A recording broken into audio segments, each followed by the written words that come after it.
आइए इस सत्र के अध्ययन के परिणाम को जानें। विद्यार्थियों को प्राणी जगत की विविधताओं के महत्व को समझने में सहायता करना, विद्यार्थियों द्वारा प्राणी जगत के वर्गीकरण के आधारभूत लक्षणों का निरीक्षण करना तथा समन्वेषण करना, प्राणी जगत के विभिन्न संघ को कोशिका व्यवस्था, संगठन का स्तर, सममिति, शारीरिक योजना, विखंडावस्था, अंग तंत्र के प्रकार, प्रगुहा, पृष्ठरज्जु का सहित या रहित होने के आधार पर वर्गीकृत करना, विद्यार्थियों द्वारा संघ पोड़ीफेरा, नाइडेरिया तथा टीनोफोरा के विशिष्ट लक्षणों को पहचानना, विद्यार्थियों में समीक्षात्मक सोच, रचनात्मक सोच, रेखाचित्र निपुणता और अवलोकन क्षमता का विकास करना, विद्यार्थियों में वैज्ञानिक मानसिकता तथा जिज्ञासा को विकसित करना, विद्यार्थियों इन संकल्पनाओं को अपने जीवन से संबंधित कर सके। यह विभिन्न प्रकार के जीव हम अपने आसपास देखते हैं। R.H. व्हिटकर द्वारा वर्गीकृत 5 जगत वर्गीकरण में प्राणी जगत 5वां है। वैसे प्राणी जगत का वर्गीकरण अरस्तु ने उनके आवास के आधार पर सर्वप्रथम किया था।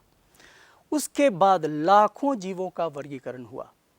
प्राणी जगत की विशेषताएं कुछ इस प्रकार हैं। 10 लाख से अधिक जंतुओं का वर्णन किया गया है। जंतुओं एक दूसरे से सममिति, शारीरिक योजना, शारीरिक संगठन, भ्रूणीय स्तर और विभिन्न जैव प्रक्रिया के आधार पर भिन्न होते हैं। सभी जंतु बहुकोशिकीय और सुकेंद्रित कोशिका के होते हैं और बिना कोशिका भित्ति के। वे सभी भिन्न भिन्न शारीरिक संगठन के होते हैं। वे गमन में सक्षम होते हैं। उनके तंत्रिका तंत्र में विभिन्न जटिलताएं पाई जाती हैं। उनके पास कुछ प्रकार के कंकाल तंत्र हैं। क्या आप प्राणी जगत के वर्गीकरण के आधारभूत लक्षणों के विषय में जानते हैं?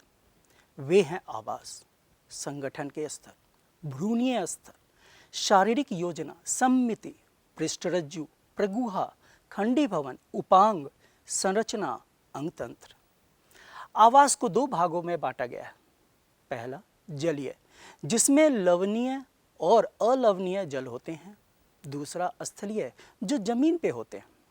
आपने संगठन के स्तर को 9वीं कक्षा में जरूर पढ़ा होगा।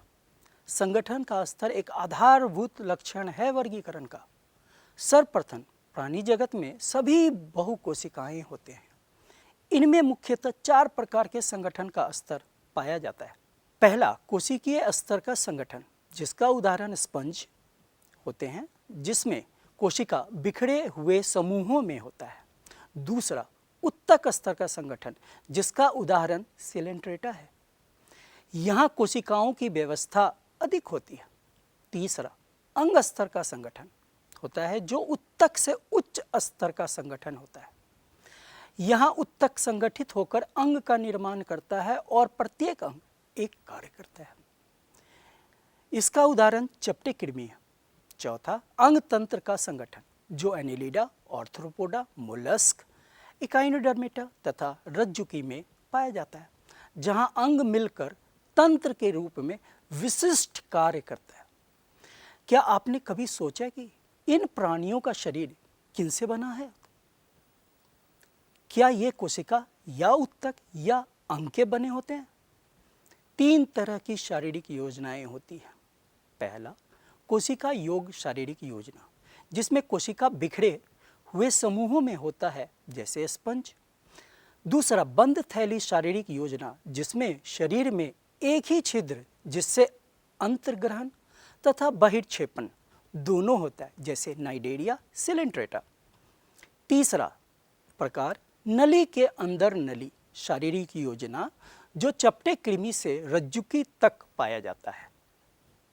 नली के अंदर नली शारीरिक योजना के 2 प्रकार होते हैं।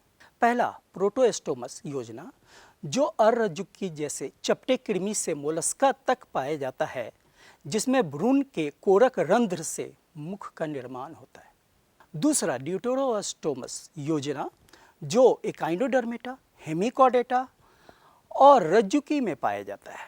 इसमें भ्रूण के कोरक रंध्र से गुदा का निर्माण मुख से पहले होता है और मुख की उत्पत्ति विपरीत दिशा में होती है। अगर आपको एक जीव की आकृति दी जाए और उसे काटने को कहा जाए तो आपको किस तरह की सम्मिति मिलेगी? प्राणी को सम्मिति के आधार पर भी श्रेणीबद्ध किया जा सकता है। किसी भी केंद्रीय अक्ष से गुजरने वाली रेखा अगर शरीर को दो भागों में विभाजित नहीं करती है तो ऐसे जीव को असम्मिति कहते हैं, जैसे स्पंज। जब किसी भी केंद्रीय अक्ष से गुजरने वाली रेखा प्राणी के शरीर को दो बराबर भागों में विभाजित करती है तो इसे अरीय सम्मिति कहते हैं, जैसे नाइडेरिया, टिनोफोरा और इकाइनोडर्मेटा। परंतु जब एक ही अक्ष से गुजरने वाली रेखा द्वारा शरीर दो समरूप दाएं तथा बाएं भाग में बांटा जा सके तो इसे द्विपार्श्व सम्मिति कहेंगे। इसका उदाहरण एनेलिडा, ऑर्थोपोडा, रज्जुकी इत्यादि है। आइए अब हम भ्रूणीय स्तर को समझें। कुछ जीवों में कोशिकाएं दो भ्रूणीय स्तर में व्यवस्थित होती हैं, बाह्य इक्टोडर्म तथा आंतरिक एंडोडर्म, जैसे स्पंज। नाइडेरिया में इन दोनों स्तर के बीच जेली की तरह मीजोग्लिया पाया जाता है। ऐसे जीवों को द्विकोरिक कहते हैं। बाकी जीव जिनके विकसित भ्रूण में तृतीय भ्रूणीय स्तर मीजोडर्म होता है, जिसे त्रिकोरिकी कहते हैं, यह चिपटे कृमि से रज्जुकी तक होता है। आइए इस कड़ी में हम आगे बढ़ते हुए एक और आधारभूत लक्षण प्रगुहा के विषय में जानेंगे। शरीर भित्ति तथा आहार नाल के बीच गुहा, जो कि मीजोडर्म द्वारा दोनों तरफ से आच्छादित होता है, उसे प्रगुहा कहते हैं।